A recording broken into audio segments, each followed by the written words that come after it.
À toutes et à tous et bienvenue à ce webinaire de Carbone 4 sur la neutralité et territoire pour faire écho à la sortie du rapport Un cadre d'action collective pour la neutralité carbone en France. On est ravis d'être là avec vous. Merci pour votre présence. On va démarrer et on va passer une petite heure ensemble. Je m'appelle César Dugast, je suis manager chez Carbone 4 et responsable de la pratique neutralité carbone. Et j'aurai le plaisir d'animer ou co-animer ce webinaire.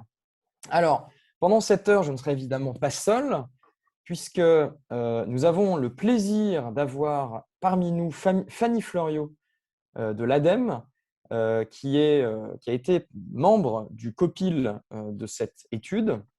Bonjour Nous à allons, tous. bonjour Fanny, nous allons également avoir la présence de Tatiana Vassilevskaya de la Banque des Territoires, qui est également membre du COPIL en tant que salarié de la Banque des Territoires, qui était l'un des sponsors de l'étude. Bonjour à tous. Bonjour Tatiana. Et je serai également accompagné de Florian Zito, consultant chez Carbone 4, qui a été l'une des grandes chevilles ouvrières du rapport. Bonjour à tous. Alors, sans plus tarder, on va rentrer dans le vif du sujet et on va un petit peu entrer dans une toute petite phase d'introduction avant de laisser la parole à Fanny pour replacer le contexte de l'étude. Finalement, ce que je voulais vous dire pour démarrer, c'est un petit peu replacer en guise d'introduction où se situe ce rapport sur la neutralité et territoire dans un petit peu le mouvement global des réflexions plus larges qui ont lieu en France autour de la neutralité carbone et du net zéro. Plus précisément, en fait, pour un petit peu comprendre le périmètre de ce rapport, il faut voir qu'on a souhaité structurer le rapport autour de deux grandes questions. La première grande question, c'est de se dire si la notion de neutralité carbone n'a de sens, d'après l'ADEME, qu'à l'échelle planétaire ou nationale, alors qu'est-ce qu'on peut dire des territoires? Il y a un territoire infranational, que ce soit une région, une EPCI ou une commune. Comment ces territoires-là peuvent-ils s'emparer du sujet de la neutralité carbone de manière ambitieuse et cohérente avec la science? Et puis la deuxième question, c'est un petit peu, étant donné que ce qu'on met finalement en tant qu'objectif collectif, c'est un objectif planétaire ou national, comment est-ce qu'on peut articuler efficacement l'action climat de tous ces acteurs, territoires, entreprises, États, en vue d'atteindre collectivement cet objectif national de neutralité carbone en 2050. Donc ça a vraiment été les deux grands axes de travail de ce rapport. Donc, pour un petit peu comprendre davantage dans quelle mesure en fait, la neutralité carbone n'est cohérente qu'à l'échelle planétaire ou nationale, ce qui est un petit peu finalement la clé de voûte, la fondation de ce travail-là, je vais appeler Fanny de l'ADEME pour un petit peu rappeler les fondamentaux de la neutralité carbone et voir dans quelle mesure on peut la définir de manière ambitieuse et correcte scientifiquement. Fanny. Merci César et rebonjour à tous. Alors du coup, César, c'est toi qui gardes la main pour les slides. Si on peut passer, ouais, super. Je pense que tu peux passer directement, même les deux prochaines. Donc, un premier constat, c'est du coup la neutralité carbone qui est un objectif planétaire. Donc, où est-ce qu'on retrouve la mention de cet objectif planétaire et un peu cette notion de neutralité carbone de manière officielle? La première fois qu'on la voit écrite, c'est dans l'accord de Paris, du coup, dans son article 4 2015, où la neutralité carbone va être définie comme l'équilibre entre les émissions anthropiques d'un côté et les absorptions de l'autre, avec un objectif de l'atteindre d'ici la deuxième moitié du siècle. Ça a été largement repris dans le rapport 1.5 du GIEC en 2018, où notamment il y a plusieurs scénarios qui ont été proposés par le GIEC sur comment on allait pouvoir atteindre cette neutralité carbone, quels étaient les différents scénarios, et surtout dans un objectif de respecter les 1.5, finalement ce net zéro planétaire, il fallait l'envisager en 2050 plutôt que la deuxième moitié du siècle.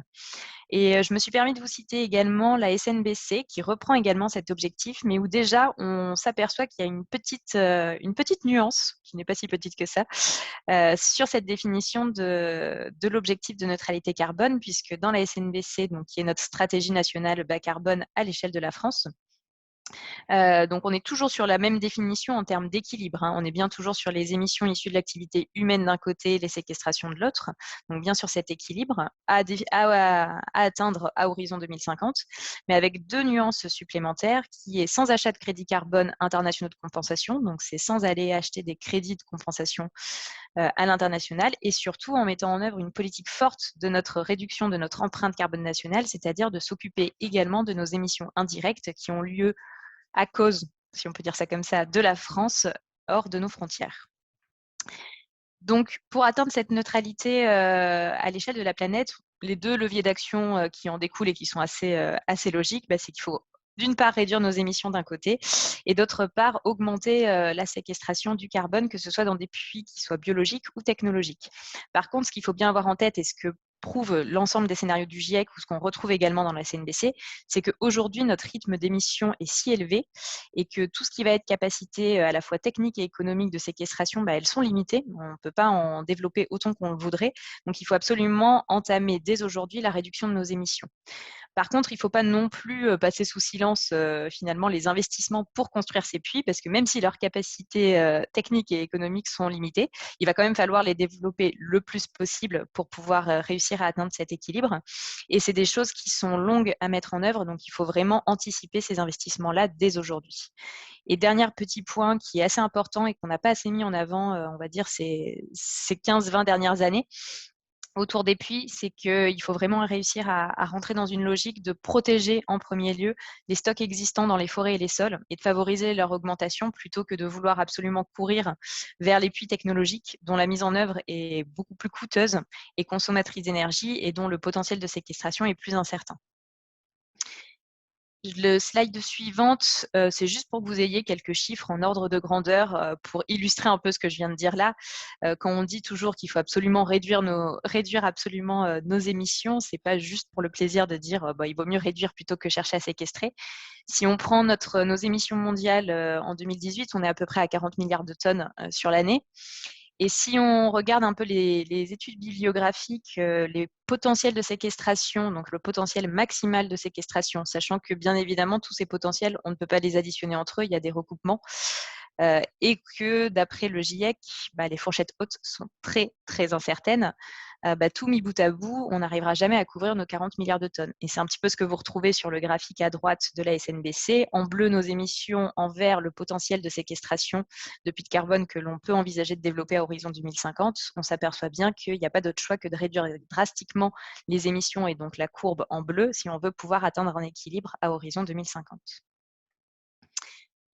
Si on continue sur ce concept de neutralité carbone, puisque là, d'accord, sur la définition à l'échelle de la planète, on est tous à peu près d'accord, on comprend comment ça marche, mais il faut savoir que ce concept de neutralité carbone a largement été repris depuis plus d'une dizaine d'années par le secteur privé. D'où ça vient? Ça vient un petit peu des mécanismes de compensation volontaire qui avaient été introduits par le protocole de Kyoto, que vous connaissez peut-être, donc les mécanismes de compensation. Par contre, ce qu'on observe, c'est qu'il y a une très, très grande hétérogénéité des démarches autour de ce concept de neutralité carbone à une autre échelle. Que ce soit les objets qui pourraient être neutres. On a des entreprises, des événements, des produits, des services. Vous pouvez même acheter des pleins d'essence neutres en carbone. Sur le périmètre des émissions qui va être considéré. Sur certains, c'est uniquement les émissions directes. Sur d'autres, on a émissions directes et indirectes. Des fois, sur tout le cycle de vie. Des fois, non. Des fois, on a certains, c'est juste sur une partie de leurs émissions, même au niveau des opérations d'une entreprise. Donc, il y a un petit peu tout et n'importe quoi. Et puis, peut-être sans faire toute la liste à l'après-vert, un point qui est quand même assez important, c'est aussi sur l'objectif de réduction, à savoir est-ce qu'on doit imposer un objectif de réduction de ces émissions avant de passer sur un volet qui serait de la compensation et de la séquestration, ou si finalement on peut uniquement faire de la compensation carbone pour pouvoir dire qu'on est dans une démarche de neutralité. Et oui, parfait. Et donc, pourquoi aujourd'hui, c'est autant un petit peu le bazar, si je peux dire ça comme ça, dès qu'on change d'échelle, c'est qu'on n'a aucune définition qui soit commune et partagée à l'échelle internationale ou à l'échelle nationale. Là, vous avez un petit foisonnement des démarches, on ne va pas rentrer dans le détail. Cette liste n'est pas du tout exhaustive, c'est juste pour vous montrer, voilà, là déjà, on a pas mal de logos, sachant que vous pouvez facilement dupliquer, voire quadrupler cette slide-là, pardon, avec des démarches qui existent autour de la neutralité carbone. Peut-être 3 à citer. Tout à gauche, celle qui est l'une des plus connues, et enfin des plus vieilles plutôt. Des premières, c'est le PAS 2060 du BSI, donc un organisme de normalisation au Royaume-Uni, qui du coup définit la neutralité carbone à plusieurs échelles et dont pas mal de labels et de certifications s'appuient sur cette méthodologie-là, qui est peu robuste à ce jour en termes d'objectifs et d'exigences pour atteindre la neutralité. Assez facilement, on peut citer la Net Zero Initiative, étant donné que c'est Carbon 4 qui nous accueille aujourd'hui, mais surtout qui est une démarche à laquelle l'ADEME contribue également et donc qui propose une nouvelle vision de la neutralité carbone à l'échelle des organisations. Et puis le Science-Based Target aussi, pour tous ceux qui connaissent le SBT, sur la définition des objectifs, qui là, du coup, est en train de développer son référentiel de neutralité carbone. Et puis dernière petite info, donc le projet de norme ISO qui est en cours. Donc voilà, c'est en cours, il y a beaucoup de discussions et donc on vous tiendra au courant de si oui ou non ce projet de norme ISO est validé par la France ou pas pour parler neutralité carbone. Et donc concrètement, pourquoi c'est aussi difficile? Tout simplement parce que lorsqu'on cherche vraiment à appliquer la définition de neutralité carbone arithmétique, j'entends par là atteindre un zéro, à une autre échelle, on va forcément avoir des biais qui soient méthodologiques ou éthiques qui ne sont pas vraiment acceptables. Le premier, ça va être pour l'additionnalité des démarches. Si on applique vraiment directement cette définition d'équilibre, et finalement, ça veut dire que tous les impacts gaz à effet de serre d'un acteur, ils vont être comptabilisés que sur ses émissions directes. Alors qu'on sait tous aujourd'hui assez facilement que les émissions indirectes, ça représente systématiquement la part prépondérante des émissions d'un acteur. Donc de raisonner sur un périmètre restreint, donc ça va conduire tous les acteurs à réfléchir et à cibler leurs actions uniquement sur leurs émissions directes, et donc exclure d'une démarche sur laquelle on est tous censés se mettre en ordre de marche pour réduire de manière drastique nos émissions, on va exclure finalement des démarches de chacun des acteurs la part prépondérante des émissions pour laquelle en plus, ils portent une forte responsabilité. Donc, c'est quand même se dire qu'on va passer à côté de l'objectif. Deuxième point qui est problématique aussi, c'est l'absence d'équité entre acteurs, puisque le fait de réduire la maille de comptabilité des émissions, on va forcément creuser les inégalités au regard à la fois des possibilités de réduction des émissions des uns et de séquestration des autres. Typiquement, un exemple assez parlant, vous prenez un territoire qui est doté d'un patrimoine forestier très important et peu urbanisé, typiquement la Creuse en France, par rapport à un territoire qui a un patrimoine forestier moins important et potentiellement beaucoup plus urbanisé, typiquement l'Île-de-France. Forcément, si on reste sur leur propre périmètre, leur propre territoire, avec la recherche de ce zéro qui est équilibre entre émissions et séquestration, finalement, la Creuse pourra forcément atteindre la neutralité carbone de manière beaucoup plus facile que l'Île-de-France, voire l'Île-de-France ne pourra jamais l'atteindre, avec des efforts de réduction qui ne seront pas les mêmes d'un côté et de l'autre, étant donné que de base, la capacité de séquestration de l'un et de l'autre n'est pas la même. Alors que finalement, pour atteindre cet objectif à l'échelle de la planète, encore une fois, il faut forcément que tout le monde fasse un effort en termes de réduction de ses émissions et de capacité de séquestration. Et enfin, dernier point, c'est vraiment l'immobilisme que peut engendrer cette recherche du zéro. C'est que une fois qu'on a atteint ce zéro, si en plus, entre guillemets, il est calculé n'importe comment, c'est qu'on ne va pas chercher à réduire davantage son impact sur le changement climatique. Et surtout, ce qu'il faut aussi avoir en tête, c'est qu'aujourd'hui, le marché de la compensation volontaire et donc d'aller chercher des financements de projets de séquestration, c'est encore accessible à moindre coût aujourd'hui. Et il ne faudrait pas que certains acteurs, justement pour chercher cet affichage du zéro, aillent plutôt sur ces actions à moindre coût, plutôt que d'investir finalement d'un point de vue économique dans des actions de réduction qui sont beaucoup plus pérennes pour leurs propres émissions. Et donc, une fois qu'on a dit tout ça, concrètement, qu'est-ce qu'on fait? Donc là-dessus, je vais laisser très rapidement la parole à Carbon 4 pour qu'il vous détaille tout ce sur quoi on a travaillé dans le rapport. Mais ce qu'il ne faut pas oublier, c'est que la neutralité carbone, c'est un objectif planétaire, certes, mais c'est un objectif dans lequel on a vraiment besoin que tous les acteurs s'engagent et mettent en place des démarches de neutralité carbone. Donc, que ce soit les territoires, les organisations et les citoyens, chacun a son rôle à jouer pour atteindre la neutralité carbone à horizon 2050.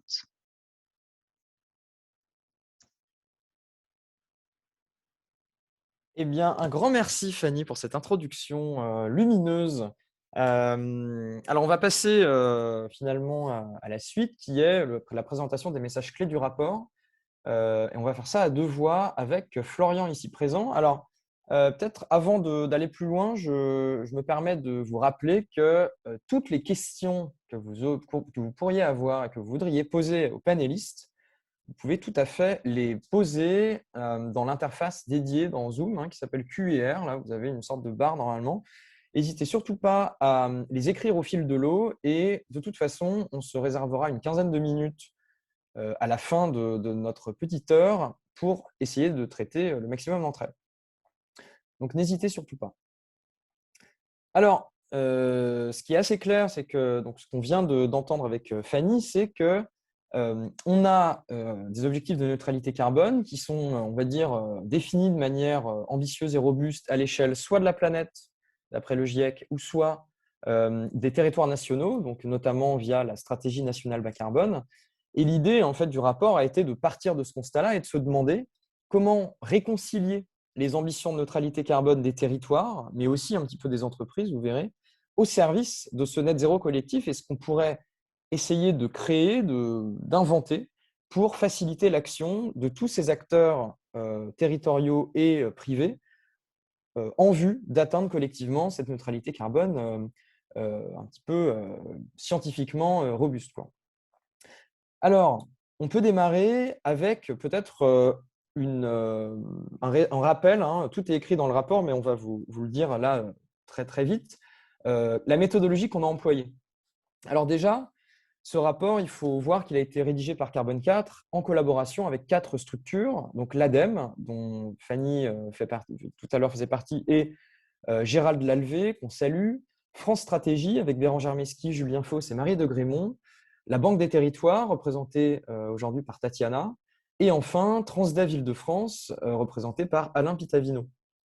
Et la méthodologie qu'on a observée, c'est un petit peu un cadrage initial avec ce COPIL et une cinquantaine d'entretiens qu'on a pu mener avec divers membres d'organisations publiques et privées qui étaient de 3 types. Il y avait des entreprises pour avoir un point de vue à la fois d'entreprises privées, mais aussi on va dire de structures de conseil, d'accompagnement, de bureaux d'études, etc., pour comprendre un petit peu quelles étaient leurs visions de la neutralité carbone sur les territoires. Des organismes, donc des ONG, associations, think tanks comme la I4C, l'IDRI, l'Institut Rousseau, le Comité 21 et j'en passe. Et enfin, des territoires. Donc, des territoires à la fois des régions, uniquement la Bretagne, l'Île-de-France, l'Occitanie, la Nouvelle-Aquitaine, des villes comme Paris, des EPCI et également des agences, soit de développement, soit des agences pour le climat ou des observatoires régionaux énergie-climat. Donc, on a essayé au cours de ces cinquantaines d'entretiens d'essayer de brosser un panorama le plus large possible des visions de chacun et chacune qu'on a ensuite tenté de synthétiser et puis finalement d'apporter des réponses en toute humilité. On a essayé de proposer des choses qui nous semblaient intéressantes. On n'a pas du tout vocation à apporter la réponse, mais en tout cas, on espère que cette démarche-là, un peu collaborative, a pu faire naître des idées qui pouvaient s'avérer intéressantes. Mais on va en parler juste après. Alors, avant de parler de ces idées qu'on aimerait vous proposer, on a dans le rapport, si vous le téléchargez, on a une première grande partie qui est une partie qu'on appelle état des lieux, qui essaye de synthétiser finalement l'état des notions d'action vis-à-vis de la neutralité carbone à différentes échelles. Et pour un petit peu brosser la synthèse de cet état des lieux, j'appelle Florian pour vous présenter 2-3 choses. Merci beaucoup, César. Oui, donc quelques éléments de contexte qui vont compléter ce qu'a déjà indiqué Fanny. Donc le net zéro, en fait, est un attracteur qui est très important. On s'en est aperçu au cours des entretiens. Beaucoup de territoires sont très demandeurs de s'impliquer sur ce sujet climat. Et l'un des grands avantages de ce mot neutralité, c'est finalement de canaliser beaucoup d'intérêt parce que c'est un mot qu'on connaît, en tout cas qu'on voit dans pas mal de discours, dans pas mal dans pas mal de communication qui est en train de devenir extrêmement important. Et donc, beaucoup de territoires ont souhaité s'emparer en fait de ces objectifs de neutralité. Et donc, la contrepartie en fait de cette espèce d'engouement autour du concept de neutralité carbone, eh bien, c'est que on peut avoir parfois à la fois des ambitions de neutralité qui vont être très hétérogènes et des mesures également qui vont être très différentes selon l'échelon auquel on va se situer. Donc ici, si on regarde très rapidement, hein, à l'échelle du monde, c'est évidemment le GIEC et les accords de Paris qui ont eu un rôle décisif, puisque c'est dans le cadre des accords de Paris qu'on a clairement défini cet objectif d'équilibrer les émissions et les absorptions à l'échelle de la planète. Donc, c'est véritablement cet accord qui structure la réflexion. Si on regarde maintenant à l'échelle de la France, le grand cadre qu'a déjà évoqué tout à l'heure Fanny, c'est la stratégie nationale bas carbone. C'est elle qui fixe le cap, donc je ne reviens pas dessus puisqu'on en a déjà parlé. Cette stratégie nationale bas carbone a été récemment révisée et c'est elle qui définit les grandes orientations.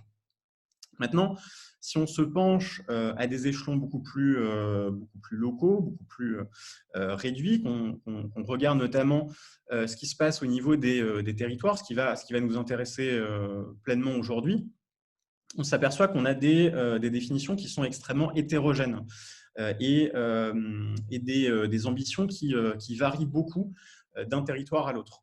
La difficulté, en fait, c'est que, évidemment, César l'a dit tout à l'heure, ces objectifs territoriaux doivent s'articuler avec la grande ambition mondiale d'équilibrer les émissions et les puits. L'objectif, c'est véritablement d'équilibrer les émissions et les pluies à l'échelle de la planète, puisque c'est cette échelle qui nous importe.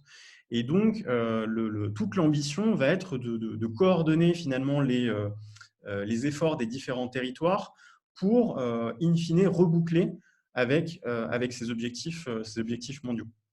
Et donc, voilà, ce dont on s'aperçoit quand on regarde dans le détail, c'est qu'on a des ambitions qui sont très variées d'un territoire à l'autre. Idem sur les organisations, on a des définitions qui sont très hétérogènes et des ambitions qui sont également aussi très hétérogènes. Si vous êtes familier avec les notions d'empreinte carbone, vous devez savoir que voilà, il y a ce qu'on appelle les scopes 1, 2, 3. La plupart des entreprises, en fait, beaucoup d'entreprises s'engagent sur les scopes 1, 2. Sur les scopes 3, c'est parfois moins évident. Donc, on a aussi des divergences à l'échelle des organisations. On peut passer à la slide suivante. Donc, si on regarde maintenant la manière de mesurer, donc je viens de parler des ambitions, cette fois-ci on regarde la manière de mesurer les émissions et les puits. Ce dont on s'aperçoit, c'est également que cette mesure est parfois très incomplète. Sur la mesure des émissions, je l'ai dit, on a des mesures qui varient d'un territoire à l'autre notamment, parce que certains territoires vont prendre en compte les émissions dites indirectes, d'autres ne vont pas les intégrer à leur réflexion. Le second point, c'est celui de la mesure des puits. Les puits de carbone, c'est, pour vous expliquer très rapidement, les puits de carbone, c'est simplement tout ce qui va contribuer à séquestrer du carbone, à capturer du carbone. Et enfin, dernier point, la mesure des émissions évitées sert très souvent à faire du greenwashing parce que on met sur le même plan, si vous voulez, des émissions qui sont réelles et des émissions qu'on permet à d'autres d'éviter, ce qui n'est pas totalement rigoureux. Alors, quand on regarde sur les différents échelons ce qui se passe, On voit qu'à l'échelle du monde, donc c'est vraiment le Global Carbon Project et le GIEC qui font référence. En France, c'est le CITEPA. Le CITEPA qui mesure en fait les émissions et absorptions à l'échelle du territoire et pas les émissions importées. Ça, c'est un point extrêmement important parce que si on ne tient pas compte des émissions qui sont importées, ça signifie que si vous avez une entreprise qui délocalise son activité, par exemple en Chine, ça signifie que la somme des émissions françaises va diminuer puisque les émissions ne seront plus produites sur le territoire français, mais ça signifie en revanche qu'à l'échelle de la planète, il se passe sinon rien, du moins la quantité d'émissions risque même d'augmenter puisqu'on va souvent délocaliser dans des pays beaucoup plus carbonés. À l'échelle des territoires, on a cette même difficulté. Les méthodes ne sont pas harmonisées et dépendent des choix qui sont propres à chacun des observatoires, des observatoires régionaux. Et donc ça, c'est un point qui est extrêmement important parce qu'on a besoin d'avoir une mesure qui soit harmonisée pour pouvoir ensuite comparer en fait les efforts, les contributions respectives de chacune des régions et faire en sorte qu'elles rebouclent à l'échelle nationale.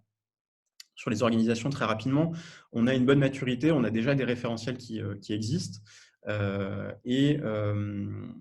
en revanche, on a une assez faible maturité sur tout ce qui concerne les méthodes de comptabilité des absorptions. On peut passer à la slide suivante. Le grand point sur lequel on veut aussi insister, c'est le fait qu'à tous les échelons, les feuilles de route sont encore à ce stade beaucoup trop peu ambitieux au regard des impératifs climatiques. D'abord parce qu'ils sont insuffisamment opérationnalisés et insuffisamment harmonisés.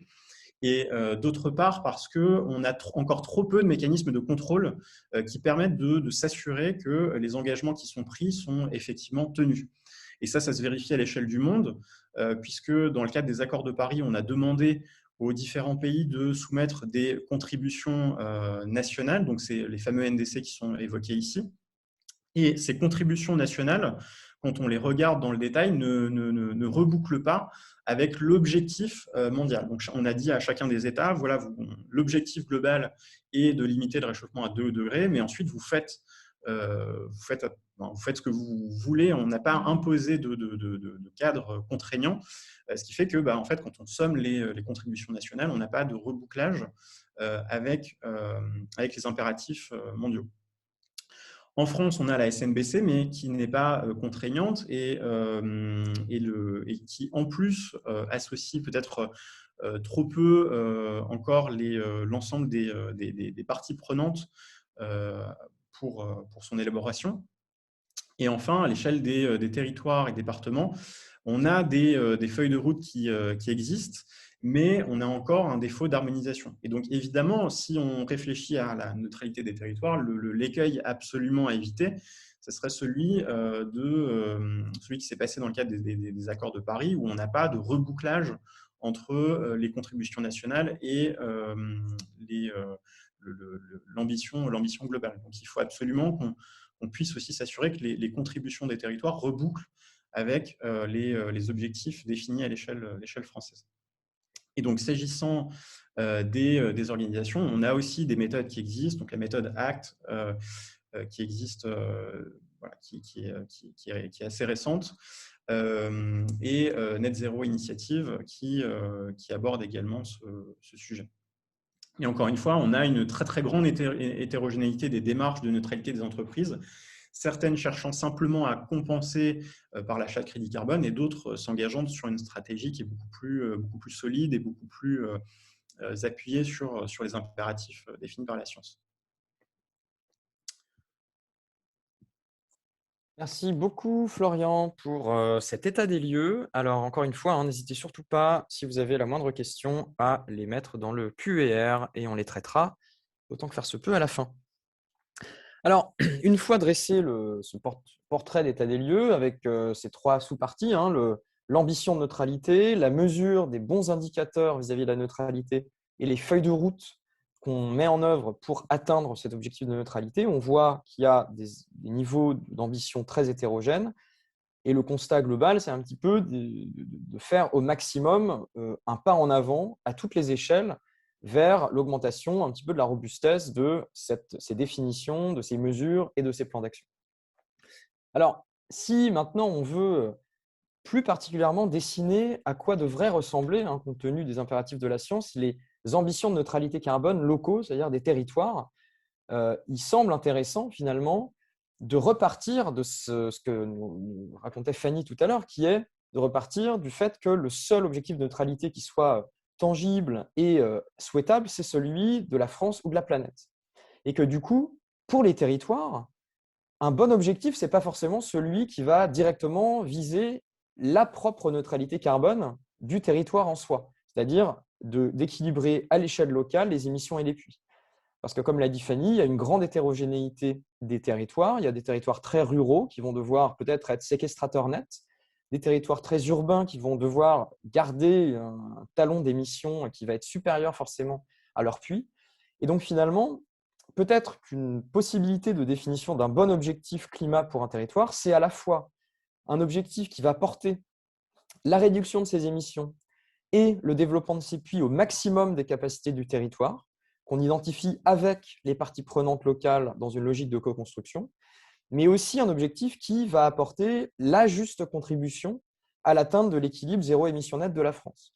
Donc, il y a à la fois un ancrage territorial très fort dans la définition et on va dire l'estimation du gisement de réduction d'émissions et d'augmentation des puits, mais il faut à chaque fois se poser la question de la cohérence et de la contribution plus ou moins juste de ces gisements-là à l'atteinte de l'équilibre collectif au niveau de la France. Donc, on a vraiment une logique de juste partage de l'effort ici qui est important. Et alors, une proposition en 3 étapes pour se doter d'une bonne feuille de route neutralité carbone à l'échelle locale, c'est déjà d'établir le diagnostic carbone du territoire. C'est-à-dire de quantifier les grandes sources d'émissions du territoire, les grandes sources de puits du territoire, de raisonner à minima en inventaire, c'est-à-dire en regardant simplement ce qui se passe à l'échelle du territoire et si possible, c'est très encouragé, en empreinte, c'est-à-dire en prenant en compte également les émissions importées. Et puis évidemment, il faut s'appuyer sur les données existantes, il faut s'appuyer sur les grandes compétences des observatoires régionaux de l'énergie et du climat qu'on appelle OREC pour essayer de définir le diagnostic du territoire. La deuxième étape, c'est, une fois qu'on connaît les grands gisements d'émissions et de puits, c'est d'essayer de définir les bons objectifs à la fois de réduction d'émissions et d'augmentation des puits. Et ces bons objectifs, comme je l'ai dit dans la slide précédente, c'est des objectifs qui vont pousser tous les leviers au maximum, parce que la stratégie nationale bas carbone, c'est ni plus ni moins ça, c'est à toutes les échelles pousser au maximum l'effort, et puis un objectif qui doit être cohérent avec l'échelon supérieur, c'est-à-dire le plan climat de la France via la stratégie nationale bas carbone. Il y a évidemment, au-delà de la préservation, enfin de l'augmentation des puits, comme l'a répété Fanny tout à l'heure, il y a aussi un énorme enjeu de préservation des puits à l'échelle territoriale. Donc ça, c'est finalement une manière d'éviter des émissions pour éviter la déforestation ou en tout cas le déstockage de puits de carbone locaux. Et donc, une fois terminé l'établissement du diagnostic du territoire, une fois définis les bons objectifs de réduction, il faut identifier les solutions en concertation avec les acteurs du territoire. Et c'est là qu'on voit l'énorme valeur des co-constructions, type les co-constructions qu'on peut avoir à l'échelle des PCAET ou des SRADET, qui viennent vraiment impliquer les acteurs du territoire via des consultations citoyennes qui doivent occuper une place prépondérante, mais aussi l'implication d'autres parties prenantes, que ce soit des services techniques de l'administration locale, des élus, des représentations professionnelles, des ONG, des associations locales, des citoyens, pour garantir la pertinence du plan d'action et une acceptabilité forte à l'échelle locale. Donc, il y a bien une notion de diagnostic, d'objectif, et puis de création d'une feuille de route partagée avec les acteurs du territoire. Donc ça, c'était un petit peu très rapidement. Vous trouverez beaucoup plus de détails dans le rapport final, mais voilà un petit peu pour le panorama de la manière, une proposition d'action pour la neutralité carbone. Donc, j'insiste sur le fait que c'est une réponse possible et que plein d'autres acteurs, donc je peux les citer, Comité 21, l'Association Bilan Carbone, Negawatt, BL Evolution, qui sont eux aussi à leur échelle en train de proposer d'autres solutions, d'autres clés de lecture et d'action vers la neutralité locale. Alors maintenant, ce que je voudrais faire pour les 10 prochaines minutes, c'est de vous restituer un petit peu les idées qu'on a pu avoir pour ce qu'on appelle faire atterrir la neutralité des territoires et des entreprises, pour reprendre un terme de Bruno Latour. Alors, on peut démarrer par la manière de faire atterrir la neutralité des territoires vis-à-vis de l'État et vice-versa. C'est-à-dire, finalement, comment faire en sorte que le dialogue entre l'échelon national via la SNBC, la stratégie nationale bas carbone, et l'échelon territorial via les EPCI et plus généralement les régions, soit cohérente entre elles.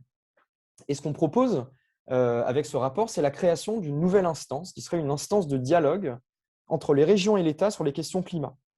Ce serait une instance de dialogue qui pourrait être inspirée des instances type COP, où l'intérêt serait de s'assurer que la somme des plans climat locaux qui sont, encore une fois, construits en collaboration avec les acteurs du territoire, soit en fait cohérente avec le plan climat plus large national. Donc, on aurait à la fois un maintien de la co-construction et de l'idée co-construction locale des plans, mais d'autre part, l'assurance que ces plans climat soient cohérents avec la SNBC. Et finalement, pour rendre un plan climat régional cohérent avec la SNBC, on peut imaginer que les représentations de toutes les régions ainsi qu'un représentant de l'échelon national discutent pendant quelques jours, mettent sur la table l'ensemble des actions identifiées à l'échelle régionale et finalement qu'il y ait un jeu de négociation qui ait lieu pour que, à la fin, l'ensemble des SRADET, donc l'ensemble des plans régionaux, rebouclent avec la SNBC. Donc l'idée vraiment, c'est de faire reboucler une bonne fois pour toutes le concept de neutralité carbone nationale et les territoires. L'idée, c'est de donner à la SNBC des débouchés locaux, puisqu'on sait que, je crois, 50 ou 60% de l'action climat nationale devra être faite à l'échelle locale. Donc, ça nous semble absolument nécessaire de faciliter le dialogue entre la SNBC et les plans climat territoriaux. Donc ça, c'est un petit peu une recommandation phare pour la courroie de transmission État-territoire. On a aussi des propositions pour améliorer la courroie de transmission entre deux autres types d'entités, que sont les entreprises d'une part, donc le secteur privé, et les territoires. Et là, c'est là qu'on utilise une clé de lecture que vous connaissez peut-être et que Carbone 4 développe encore aujourd'hui, notamment avec l'ADEME, et on a un nouveau cycle de travail qui vient de démarrer. On va s'appuyer sur le référentiel Net Zero Initiative, donc NZI pour les intimes. Très rapidement, Net Zero Initiative, c'est simplement une manière pour une organisation, pour une entreprise, d'organiser son action climat suivant 3 piliers. Pilier A, c'est la réduction des émissions de l'organisation, donc le bilan carbone qu'il faut réduire. Pilier B, c'est la manière dont une entreprise peut aider les autres à réduire autour d'elle, via ses produits et services, par exemple. Et le troisième pilier, c'est le pilier C, qui est la manière de retirer du CO2 de l'atmosphère. Donc finalement, ce que je voudrais vous montrer, c'est dans quelle mesure une entreprise qui se dote de ce tableau de bord Net Zero Initiative pourrait très facilement en fait, contribuer au plan climat d'un territoire. En fait, si on fait le lien avec les territoires, on peut se dire que du côté des territoires, on va avoir un double besoin.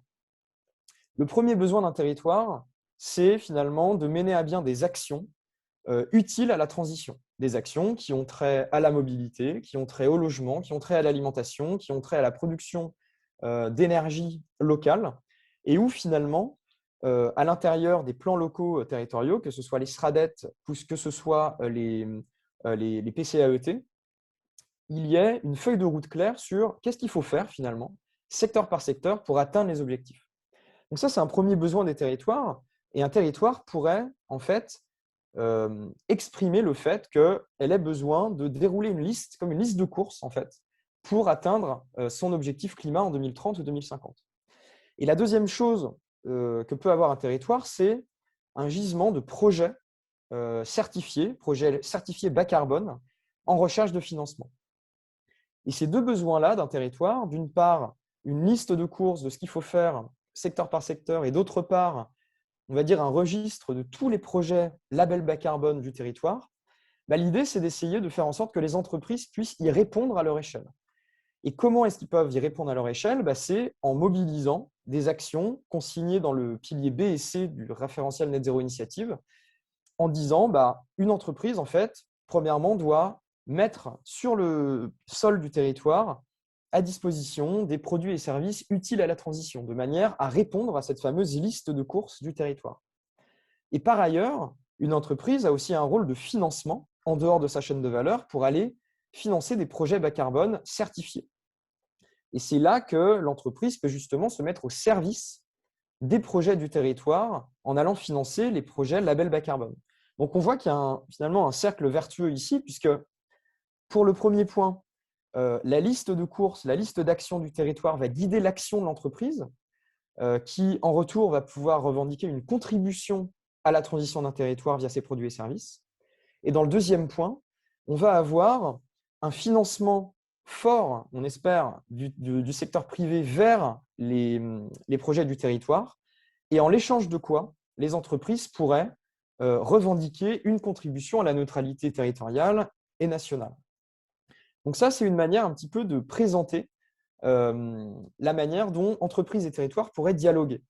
Et notre proposition, c'est aussi de faciliter ce dialogue en créant des espaces de collaboration qu'on appellerait, pour l'instant c'est tout à fait une idée comme ça, mais les hubs régionaux du climat, où l'idée serait de créer des espaces où entreprises et territoires travaillent de manière coordonnée pour faire correspondre les solutions, donc les produits et services vendus par les entreprises avec les besoins du territoire et flécher les financements des entreprises sur les projets du territoire.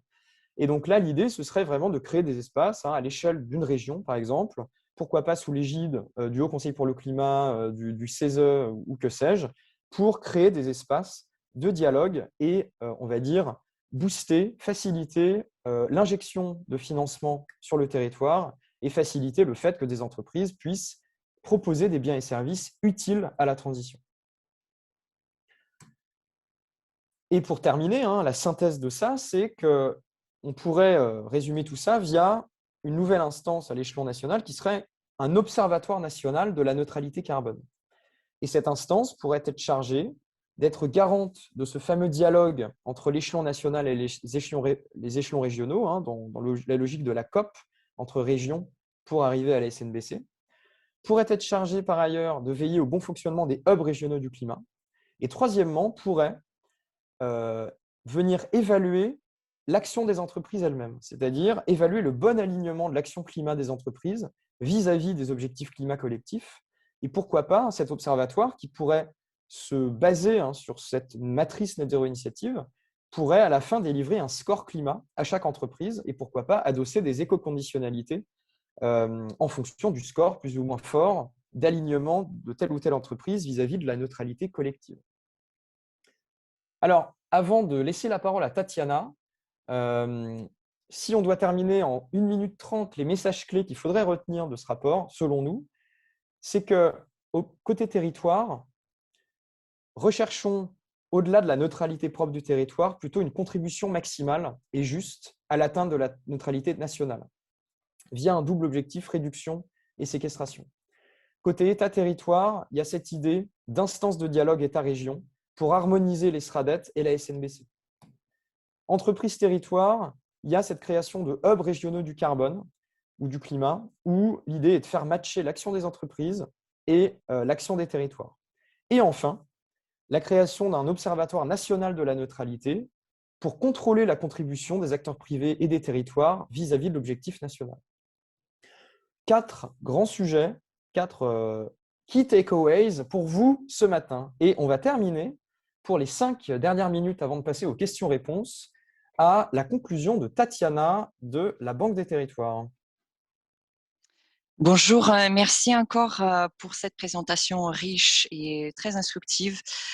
Pour moi, ça a été un grand plaisir de travailler avec tous nos partenaires et avec Carbone 4 sur cette étude qui est tout à fait d'actualité. César, merci beaucoup. Je représente la Banque des Territoires, qui est l'entité du groupe Caisse des dépôts. Je ne suis pas sûre si on voit bien la slide. Merci beaucoup. Déjà, pourquoi la Banque des Territoires s'intéresse à ce sujet? C'est une entité qui est vraiment acteur, qui agit sur le terrain au plus près des territoires, d'où le nom d'ailleurs, et qui déclare, qui affiche son engagement en faveur du développement durable et contre la lutte contre le changement climatique dans sa doctrine d'intervention. Donc, ça veut dire que nous créons, via nos investissements, notre financement et l'accompagnement au plus près des acteurs locaux, ce continuum qui permettrait de créer cet écosystème en termes de projets innovants, réalisés et conçus par les territoires et effectivement s'inscrivant dans les stratégies de long terme qui répond aux enjeux très spécifiques et très particuliers de chaque territoire. Juste pour vous donner très brièvement l'évolution de nos engagements depuis quelques dernières années.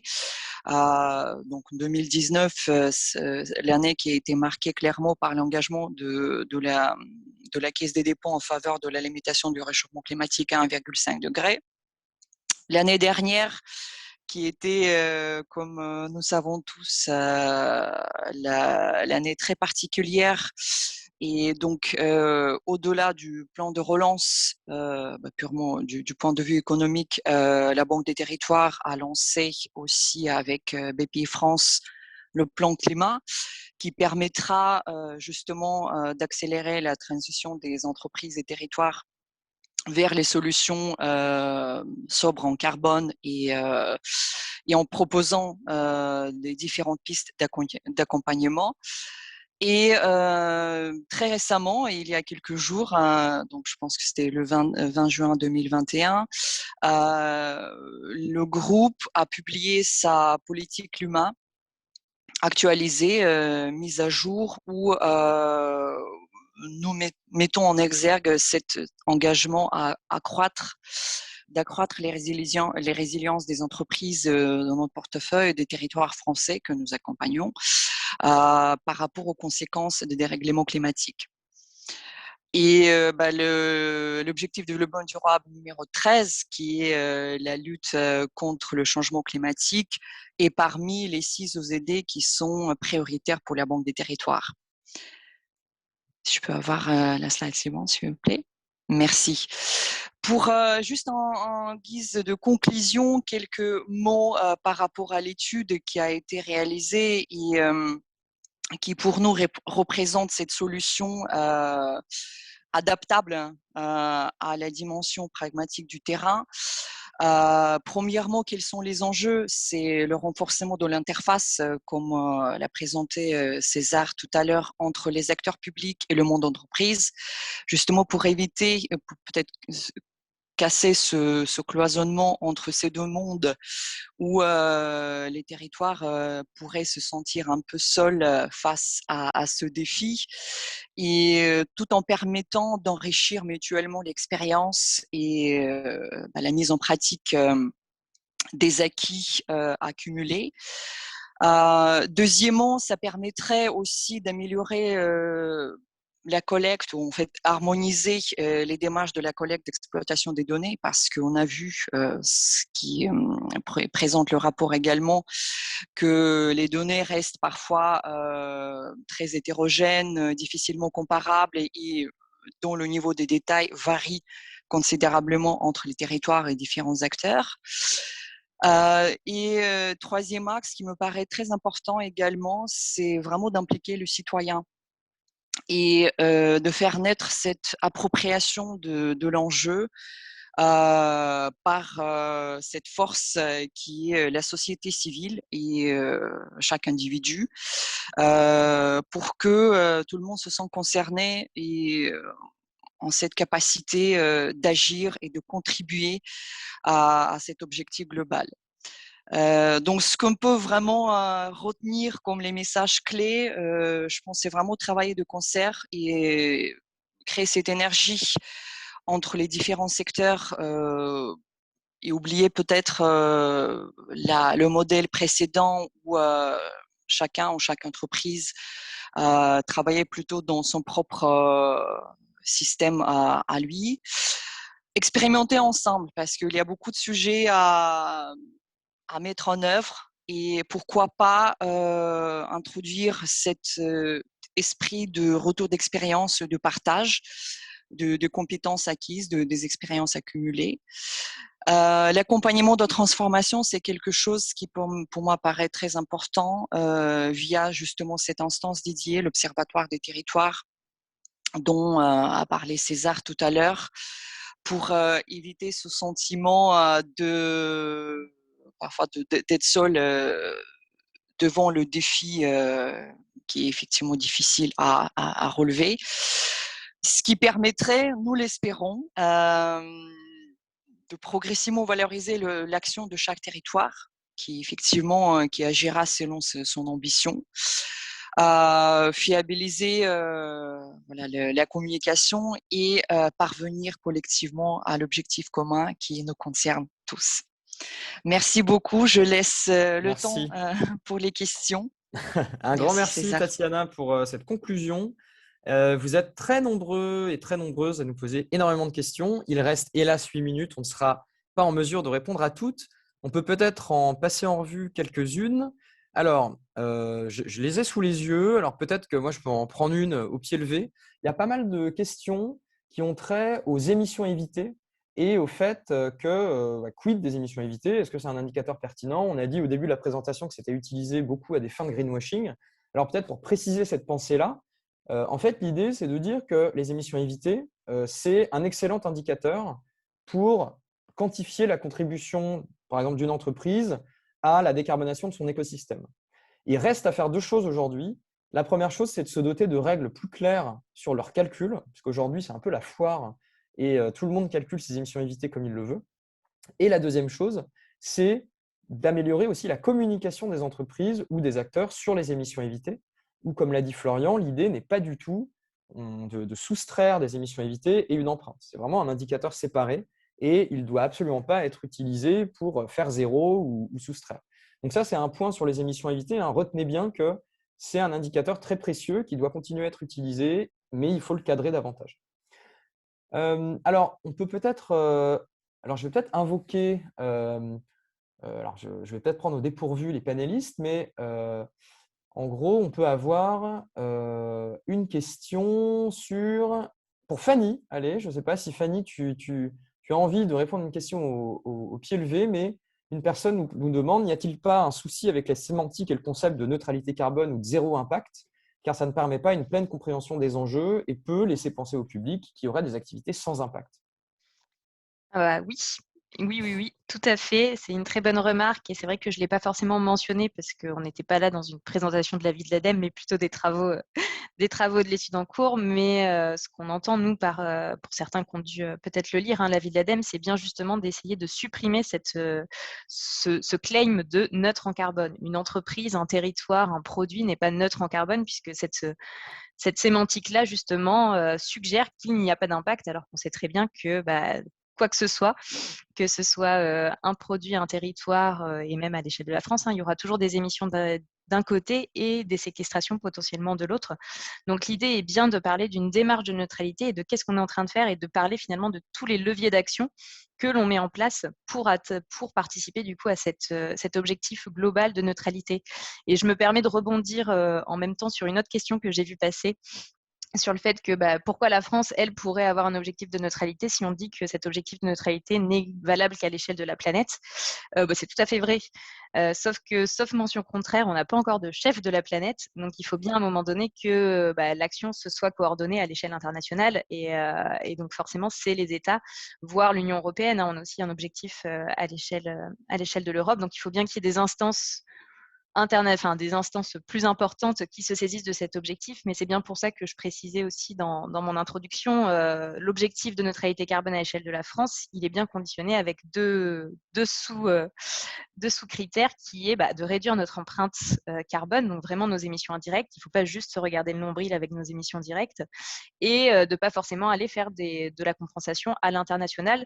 Là encore, ce n'est pas forcément avec une idée il n'y a pas d'intérêt d'aller développer les puits à l'international du tout, c'était plus de se dire il faut déjà s'occuper de notre patrimoine forestier et c'est pas parce que la France a décidé de ne pas atteindre la neutralité avec l'achat de crédits de compensation que ça veut dire que tous les autres États doivent forcément faire la même chose. C'est vrai qu'en France, on a un patrimoine forestier assez important et on a un potentiel de séquestration qui est tel que il faut déjà qu'on s'occupe de notre puits chez nous et de s'assurer qu'on le développe suffisamment avant forcément d'aller investir dans des puits carbone à l'international. Peut-être une autre question, merci Fanny. Il y avait des questions aussi sur finalement, on entend beaucoup parler de création de nouvelles instances. Est-ce qu'il n'y a pas un problème éventuel d'embouteillage de plein d'instances partout? Est-ce que ce n'est pas plus efficace de compléter ou corriger des méthodes de démarche existantes? Alors, peut-être si Tatiana a une opinion sur la question, moi en 20 secondes, je pense que je suis assez d'accord avec le constat de limiter au maximum la prolifération de nouvelles instances et qu'il faut essayer, pourquoi pas, de donner plus de compétences à des instances existantes. Alors, on est tout à fait ouvert à ça. C'est vraiment juste des premières propositions. Et l'idée, c'est justement de provoquer des questions de ce type-là, c'est-à-dire d'ajuster éventuellement les recommandations qu'on fait dans le rapport. Donc, tout à fait aligné avec ça. Oui, bien sûr. L'idée, c'est de ne pas créer un foisonnement ou la prolifération incontrôlable des instances dans lesquelles on se perdrait facilement. Effectivement, peut-être voir le périmètre des instances existantes et leur levier d'action, parce que c'est ça ce qui peut-être pourrait expliquer parfois une certaine faiblesse ou l'impossibilité de parvenir jusqu'au bout. Quel est le scope de l'instance actuelle et est-ce que son périmètre devrait être renforcé en ajoutant des juridictions un peu plus importantes. J'ai vu aussi une question assez intéressante qui parlait du fait qu'il y a beaucoup trop de soft dans les propositions, dialogue, communication, discussion, et que est-ce que ça suffirait compte tenu de l'urgence de la situation actuelle. Je suis effectivement d'accord qu'à un moment donné, il faudrait peut-être passer à des mesures contraignantes et que peut-être le temps de juste des conversions en douceur a déjà révolu.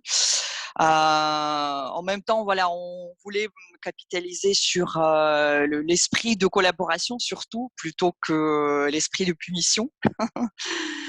Je ne sais pas, César, si tu veux commenter cette idée d'introduire certains facteurs contraignants Oui, dans alors l'implémentation. c'est tout à fait, je pense, nécessaire.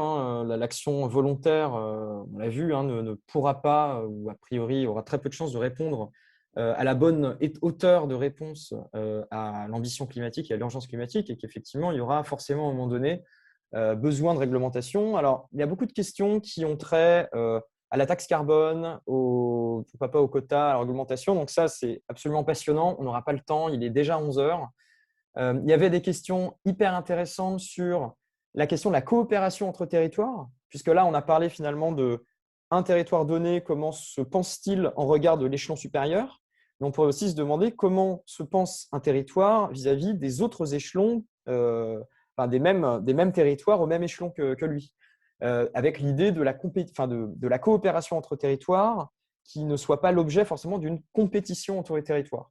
Donc ça, c'est vraiment un point absolument passionnant qui est de dire comment est-ce qu'on fait de l'émulation entre les régions et qu'on éventuellement on ouvre la porte à des collaborations financières, des entraides entre ces régions, sans pour autant tomber dans une compétition stérile qui ne viserait qu'à retarder l'action. Alors, tout ça, merci beaucoup, un grand merci à vous. Vous étiez nombreux ce matin et nombreuses à nous écouter et à poser des questions. On va devoir s'arrêter là, hélas. On vous dit, on espère à bientôt. En tout cas, les prochaines étapes, c'est qu'on met en ligne assez vite le support. On va pouvoir vous le mettre à disposition, ainsi que l'enregistrement de ce webinaire.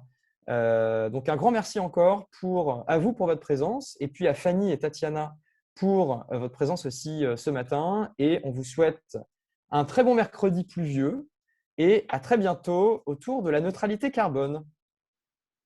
Au revoir. Merci à tous. Au revoir. Merci, au revoir. Merci, au revoir.